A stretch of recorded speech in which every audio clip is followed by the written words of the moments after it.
too. But this is really where the hard work comes in and where the rubber meets the road. So what we'll cover today is a couple things. Let's review customer discovery and take a deeper dive here. And I want to reinforce the importance of this aspect of the process. Understanding what your customer wants and really incorporating his needs or her needs into your developmental efforts at this stage. You know, you want to lower risk. That's the name of the game here. You want to lower your risk and maximize your chance of success. Excuse me. We'll talk about beta testing a little bit and talk about your MVP or minimum viable product. So what I would like to do is also start a company right now and show you some of the important aspects of what this entails in terms of developing some intellectual property around your invention or around your development. Not intellectual property in the sense of a patent, but just your bill of materials, your cost of goods, and developing your cost, your unit cost, because you want to end up with a price that allows you to make money. And we'll talk about the BOMs or the bill of materials and the cost of goods. The important part is how much money will you make? And some of you out there are actually wondering, how will I find the money to support the development and the commercialization? So I'll give you some tips, pointers, hints. Again, if anybody would like to explore any of these areas deeper, please contact SCORE, and we'll sit with you as a mentor and go into it much deeper. And lastly, we'll talk about a pre-launch checklist. You know, as I work with the folks out there, you guys and others, you'd be surprised how many things are forgotten just as you were developing the prototype, just as you were developing your pilot launch and putting your product eventually on the market. So the customer discovery process, as we saw last week, was we want to go out and find 20 potential customers. I consider that a minimum. And we want to ask 5 to 10 prepared questions. And we want to develop a value proposition around this and ask the questions in a way that will either validate or not validate your good idea. And this value proposition kicks you right into what you would describe as your minimum viable product. We talked about last week the hard part of actually talking to strangers. Excuse me, we begin with a current state discussion. How are you working with the current product? Or in this particular case, I have up there in the top right-hand corner, 2 young ladies who are thinking about opening a restaurant. And so before they even think about finding a place and a cuisine, they're talking about, or they're talking to other people who work in the restaurant business to find out some advantages and disadvantages, some weaknesses or strengths around their own idea for a new restaurant somewhere in the neighborhood, possibly. So again, it doesn't matter if we're talking about a physical product or a service or software or any type of product that we want to put in front of customers. We want to talk to people before we even begin the process to make sure that we're on track with what we think is a good idea or a problem-solving idea. So, what are some typical customer discovery questions? All right, so I said that I want to maybe think about making some soap in my basement or my kitchen. I have a good idea for a high-end luxury soap. So I'm going to talk to folks about, why do you buy this particular, or what's number 1 won't come up?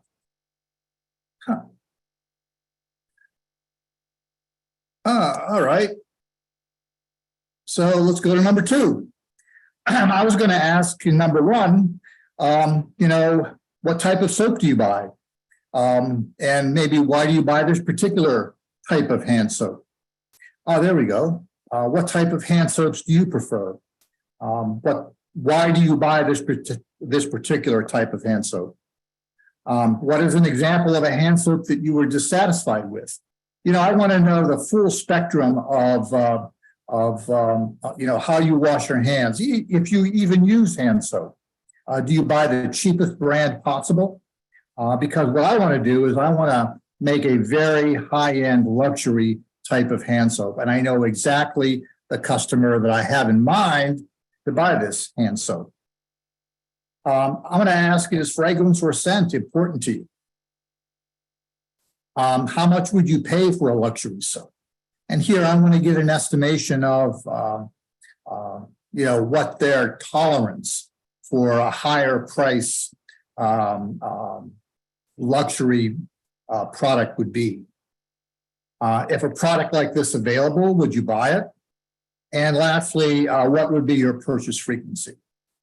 Now, as you notice, in these 7 questions, I didn't exactly give them my idea. I talked around my idea. I don't want to, if this was a patented product, I don't want them to know what I'm working on, but I want to know how they view the category or industry or type of product that I'm working with. So after we complete our customer discovery, we have to do a competitive analysis. We have to determine our features and benefits. And a lot of folks get the features and benefits a little mixed up. The benefits you have to remember are how your product or service improves the life and experience of your customer. The features are really the physical and design characteristics. You want to focus on the benefits. Coming out of the customer discovery process, we'll do our competitive analysis and to make sure that we're on track with our idea.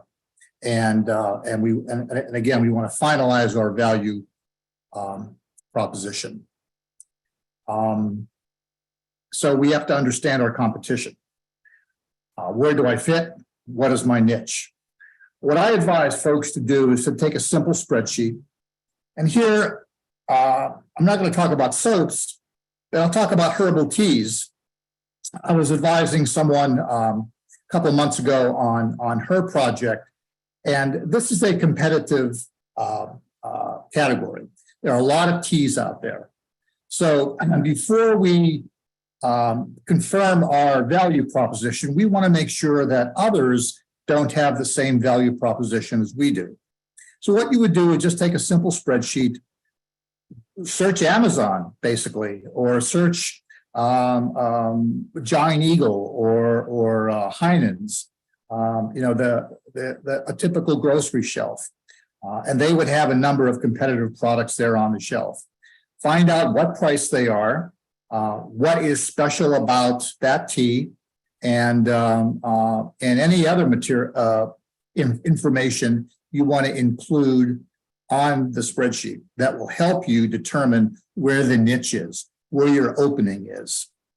In this particular example, we see the size of the package as a enticement to buy the product versus the price.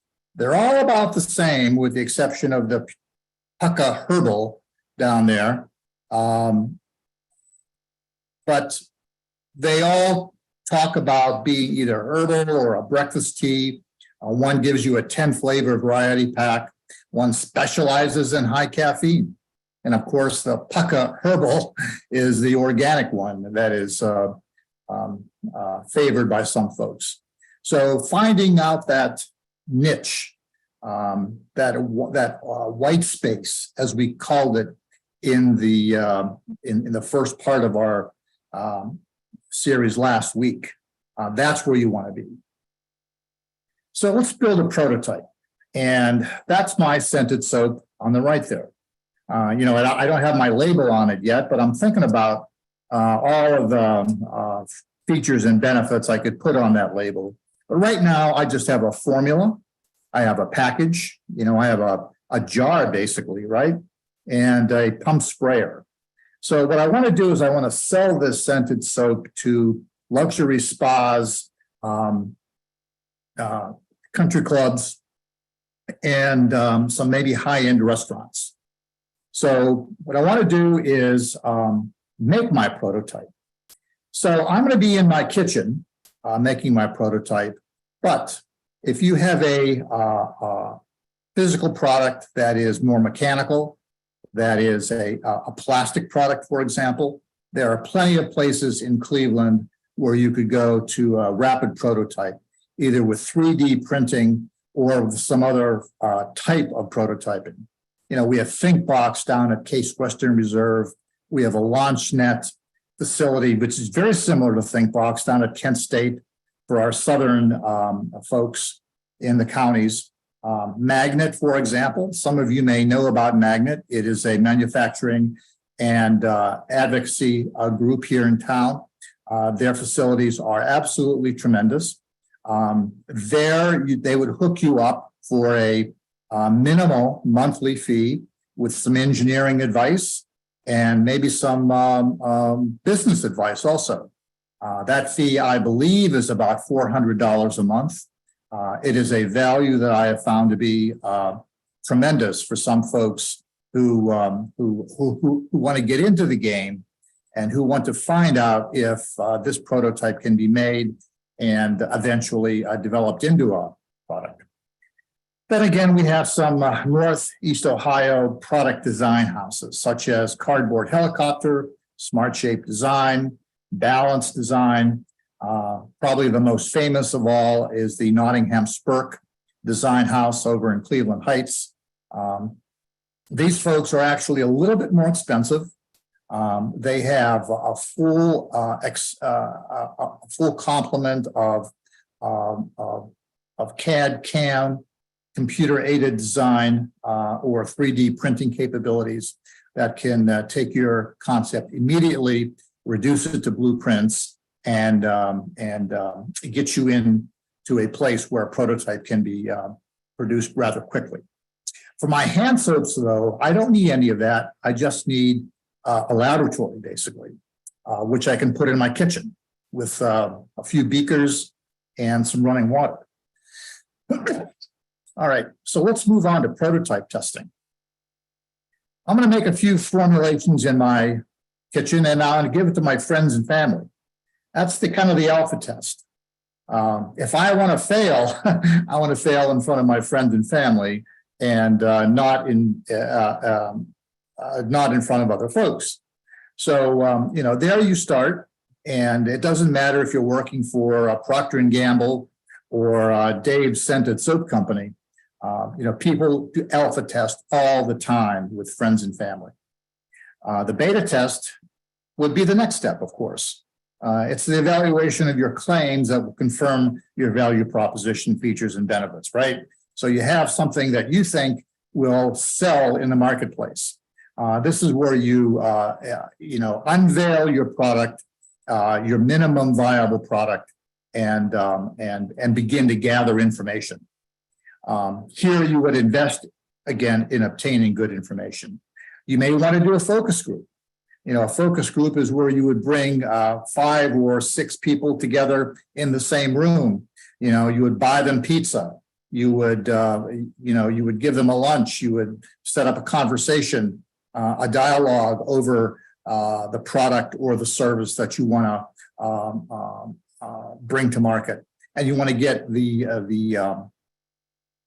input of a number of people. What I say here is a successful prototype could be your MVP. You could stop right there and say, hey, listen, this has gone to a point where, people love it. And it is a product right now. I can quickly collect data and measure customer response if I get this thing onto the market. I can pivot if necessary. I can make it, I say my soap is a jasmine scent. Well, maybe I can pivot to a lavender. Maybe I can pivot to,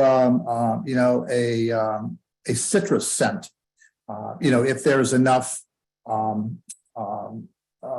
feedback coming back to me after folks use the soap. And more importantly, at this stage, what I want to do is, establish my cost of goods, as we'll see in the next few slides, because I want to set an accurate price. I want a price where it's high enough where I can make money, but not low enough where I'm going to scare people away. And in the business sense, I'm going to get comfortable with processing a PO. A PO is a purchase order. People will pay me for my soap, pay you for your product, but how do they do that? Are they going to write you a check? Are they going to buy you, or are they going to buy your product on your website, on a Shopify platform? How will you process money, and how will you get comfortable with handling orders and delivering the product after the order is placed? So again, as quickly as possible as you can get onto the market with your MVP, it is advised. And at this point, you're probably saying, I'm overwhelmed, right? I have to worry about, oh my goodness, regulatory and compliance. I have to think about the package, product design, my website. I need to put together a social media campaign. What are my costs? Am I pricing correctly? Well, you're going to be faced with all of this. And, I wanted to include this slide as an aside, because I often hear this a lot from folks that are SCORE clients. The amount of work necessary becomes so great that they actually are discouraged and dissuaded from moving further into commercializing their product. And I think that's, unfortunate, because all it takes is some determination and perseverance. And I'm working with folks right now in the startup area that, are basically immersed to a point where they wake up every day with this product and business on their mind, and they eventually overcome it. As a help, I would advise to everyone to put a little Gantt. It's called a Gantt chart. This is a review of your tasks, as you see in the left-hand column, and the week or the time necessary to accomplish each task. So take one step at a time and devote time and effort to that, then check it off. But before you begin the whole process, lay it out. Put it on a spreadsheet, for example, as I have here, or just do it somewhere in a notebook. Each task is in a stepwise manner until you get to your launch. And I have here, for this one particular example, I'm going to soft launch after 7 weeks of development. I'll do my website first and focus on my landing page and kind of do a work in progress. But at the end of the process, I'm going to soft launch with a few customers and get their feedback. All right, so let's go back to Dave's Scented Soap Company. All right, here's my plan.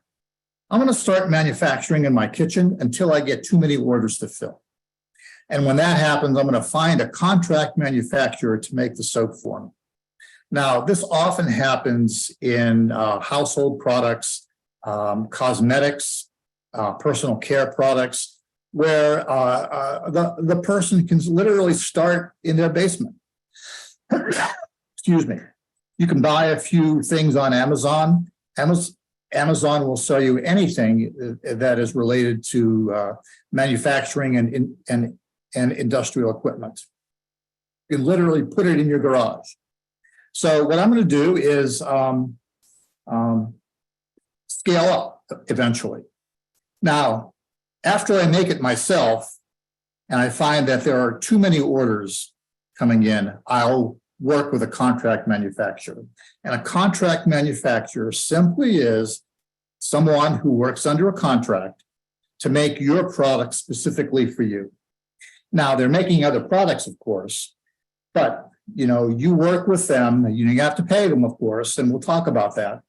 But a contract manufacturer can help you deliver product that are in the thousands and tens of thousands of units, if that's what you eventually need.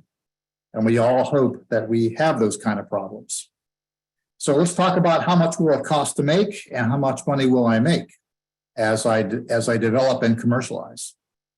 So when I work with a contract manufacturer, okay, I'm going to start with, again, in my kitchen, but I'm going to eventually move to a contract manufacturer when those orders come in hard and heavy. I want to start local. I don't want a contract manufacturer in New York or Cincinnati or Atlanta. I want somebody in Cleveland where I can work with them and watch them in the process of making my product. The hint that we always give to folks is find an existing manufacturer that makes a product similar to what you have. So they don't have to reinvent the wheel, basically. You can slide into their process very easily, and that will lower your costs and make life more efficient for them. The quality control process is important during this whole scale up. So you want to touch, see, and feel, your product coming off the line or your product being assembled by the folks on the plant floor. You develop a network and form important relationships. You can know who is in the purchasing department, for example, and you can work with them to get the lowest cost raw materials and goods coming in to their factory for your product. And they will help you establish, your cost of goods and that paperwork necessary. Now I must say here, before, and this is important, before you walk into the factory with your product, you have to be absolutely sure you already have your bill of materials. And you've already developed some kind of cost of goods, because that's the meeting that you will have with them immediately upon meeting them. You're going to sit down and say, well, where do I buy these materials? What's the quality control process or procedures that I have to abide by to make your product 100% quality? So let's talk about profit. So as I said, we need our bill of materials, we need our cost of goods, because that's going to give us our unit cost. So we start with the bill of materials, and this is what a bill of materials looks like. It's the material that it's the raw material. It's where I buy it. I'll have my contact information there. I'll have my price, and that's the amount I need to make my batch. And in my particular case, I'm going to make a 5-gallon batch of my hand soap. So that's how much it is, or that's how much I need of each material to create a 5-gallon batch. The water, the tap water that I'll use, it'll be my own water. I'm not going to pay for it, but I need 30 pounds of it. And if you notice there, I have everything in weight and not in volume. So for those of you who are making products similar to mine, you want to use weight and not necessarily volume. It's a little easier. You could use a scale, again, that you could buy on Amazon or anywhere, and make everything in weight. The cost of goods spreadsheet is a little different in the sense that I have the material again. I have how much I'm going to need to make 5 gallons, but I'm going to extend my cost to the cost per batch. All right. So in that 5-gallon batch, that's how much of each material I'm going to need. So my total cost for my 5-gallon batch is $3.65. Now, a lot of these calculations right now, I'm not going to go through and each specific one, but that's what you would bring a SCORE mentor on for. We would sit down with you and we would go through these calculations for you to help you define your cost right out of the gate. For my 16-ounce bottle or my 16-ounce glass jar, again, I know my formula cost from my previous slide is 60 cents. Right now, that's a calculation I have not shown you, but it's just simply the cost of the batch, $3.65 divided by how many ounces there are in 5 gallons. And again, it's going to be very individual for each individual case. So for this particular case, just bear with me and understand that 60 cents is our formula cost sitting in that jar there. That's our cost for our bottle, our pump dispenser, our label. We need a box, of course, and we're going to put that box in a master carton. So that's our total cost. Our unit cost is $4.02, or about $4. If we were working with a contract manufacturer, again, what we just did there was our top line of defining a unit cost. But when I have a contract manufacturer make my product, they're going to add their labor and overhead to it. And that's going to determine the final cost. So that $4.02 might be a little higher. But for this particular exercise, I'm going to use that $4.02 coming right out of my kitchen. And I'm putting it in a box, I'm putting it in a carton, and I'm shipping it somewhere. So let's go through our gross margin calculation. It's the selling price minus the cost divided by the selling price. Or as they say in the sales department, it's the big number minus the small number divided by the big number. That gives us our gross margin. Now, our gross margin is important because when we talk to bankers, when we talk to investors, when we talk to people or accountants, for example, who are concerned about how much money we make, the first question they're going to ask you is, what is your gross margin? And in this particular example, I'm going to charge $8.95 for that 16-ounce jar. That's my cost. I'm going to divide by my price again, and it's going to give me a 55% gross margin, which basically is doubling my money, as you can see there. And that's a pretty good gross margin. And you could end up making some good money there. The difference between net margin and gross margin is often the question I get. And again, we just went through a gross margin calculation. The net margin is basically as it's defined. It's the net after you've taken away, or included the shipping, the advertising, and everything else that has to go into this. You may have to pay somebody to put your product on a shelf somewhere as a co-op advertising fee. And you're going to have to include that in your calculation for net margin. And of course, the profit is what you would be taking home after you pay, your taxes at the end of the year.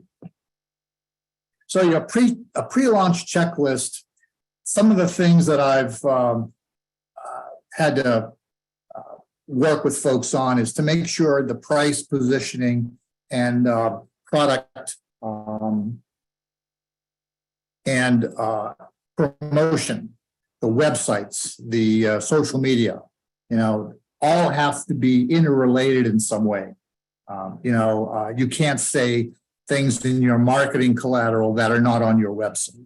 If you have a brochure or sales advertising brochures or a business card, everything has to be in sync between your company and your product. Again, we just talked about estimating my costs and how much money I will make throughout the course of the year.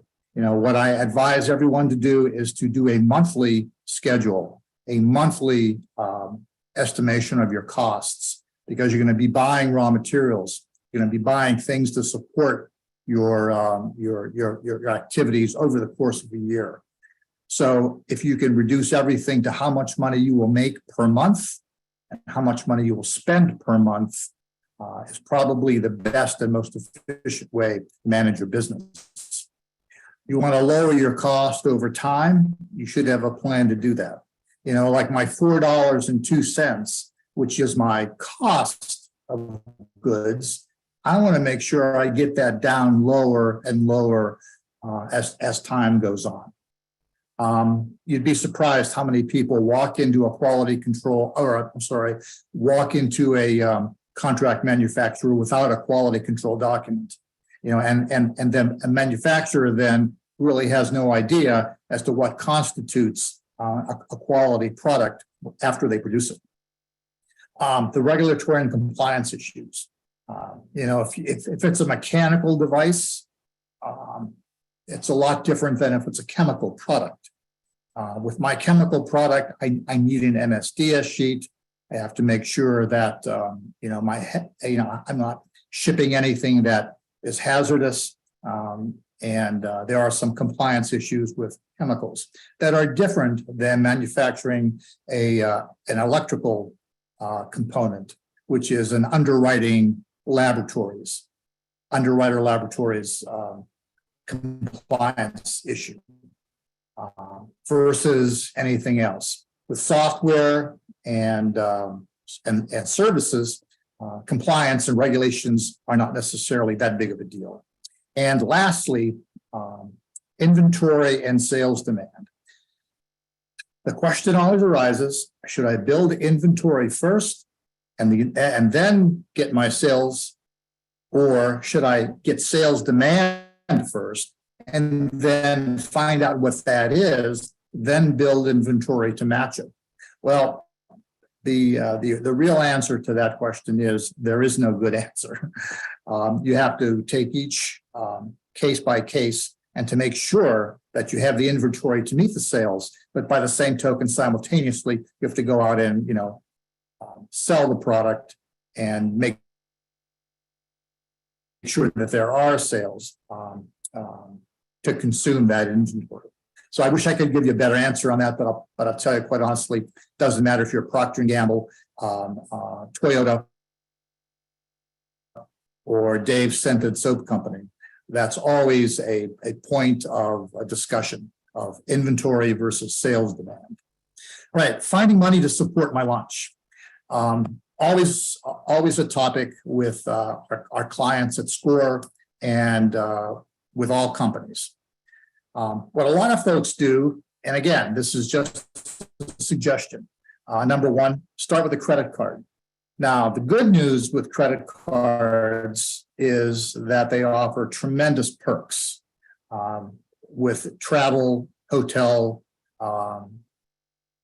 things of that sort. If you are traveling a lot, airlines, hotels, you can certainly take those perks and use them. The bad news is credit card requires you to the best use of a credit card is to pay it off every month, of course. But some of you can't, and the negative to that is, you know, you may be facing 17% interest rates. So maybe credit cards aren't the best way to go for some folks. A bank loan or a line of credit. And here, a line of credit is feasible if you already have some form of existing sales. You don't need a lot of sales, but you need some form of existing sales. And a bank loan to any extent, you know, would be sufficient in growing your business incrementally. You know, $10,000, $15,000, $20,000 lines of credit. You know, it's basically a car loan, right? You're going to pay $375 a month on a loan of that type. You know, it's a lot of folks do that. We can look at the SBA.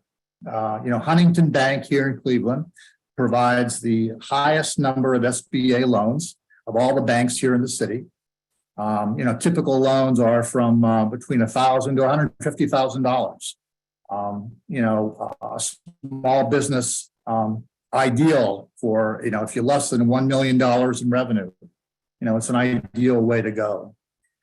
But they really look at your credit score. They want to make sure that you are a sound credit risk. And again, SCORE will work with you in developing that business plan to help you get that SBA loan. Lastly, there are special grants out there available. In some instances, they could be special minority grants from the Urban League here in Cleveland, or women's owned businesses, federal government grants. Again, SCORE can help you, ferret through the number of grants available and find out which ones are best for you and your business. Here, I won't spend a lot of time, but this is the ground rules for an SBA loan. You need a business plan, number one, and I just want to stop there without going through this slide, because SCORE will help you design that business plan. I say early sales help tremendously. Of course they do. It shows you have the capacity for generating revenue. And there is growth associated with any initiative in generating revenue. That means you'll be making more money at the end of 2023 than at the beginning of 2023. And that's what you have to show in your business plan. Your credit score is what the banks look at, the 5 C's, they call it. Then once you have a thumbs up on phase 1, you go to phase 2. And again, that becomes more discussions with the bank, and hopefully you're on your way to getting a sizable SBA loan. All right, so what are some services that we can use to further my project and my commercialization? If I never ran a business before, how do I get smart quickly? Well, I, of course, would say call SCORE. It's free, and you're dealing with folks who have spent their entire lives in basically your shoes, either as an entrepreneur or as a senior level executive at a company, and they know how to get things done. More importantly, they know how to cut corners and make things happen. They have networks that you can tap into. Just like the other folks here on the left side of this slide, Magnet, excellent for executing starting concepts. They'll sharpen you and really work with you, to design that ideal value proposition. Jumpstart, they have a tremendous program called the Impact Program. Here, you must be in a position to actually have some revenue. And they focus on something called post-revenue scaling. So if you want to go from, say, $50,000 a year to $500,000 a year, the Impact Program at Jumpstart is an excellent place to start. Likewise, with the Goldman Sachs 10,000 Businesses program. It basically is an education in business given at the Tri-C campuses. It's kind of like a mini MBA, if you will. Again, that is also part of a process of post-revenue scaling, where you're actually making a little money, but you want to go from that, as I said, $50,000 a year, for example, to $500,000 a year. So please consider some of these, programs. SCORE is free, but the other 3 on the side are minimum in terms of your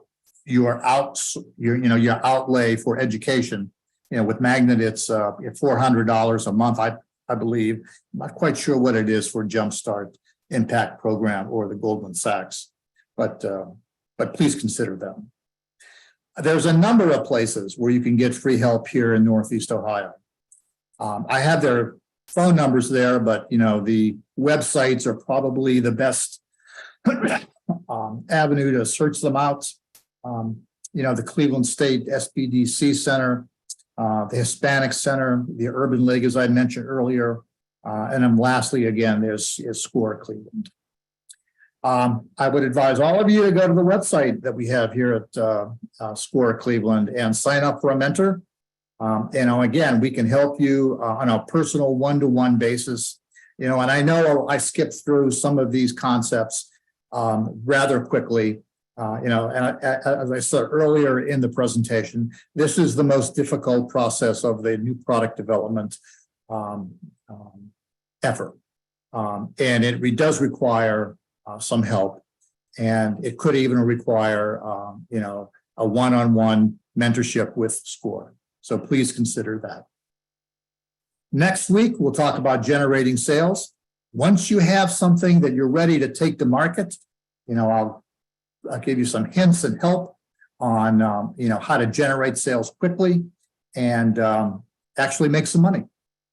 So if you have any questions or if there's clarifications, please, you can, pick my brain now or go to the SCORE website and find a mentor and rock and roll. So with that, I'll turn it over to Dan, and everyone have a good afternoon. We've got a couple of questions that I want to know if they get the slides. We did record this on YouTube. You go to SCORE Mentors Cleveland on YouTube. You can find a recording of this session. It's free. You can watch it as many times as you want. The slides are also available at the SCORE website. So either way, and then also we automatically send links to these resources to anyone who registered and attended the session. So that was the key question that we had so far. Are there any other questions?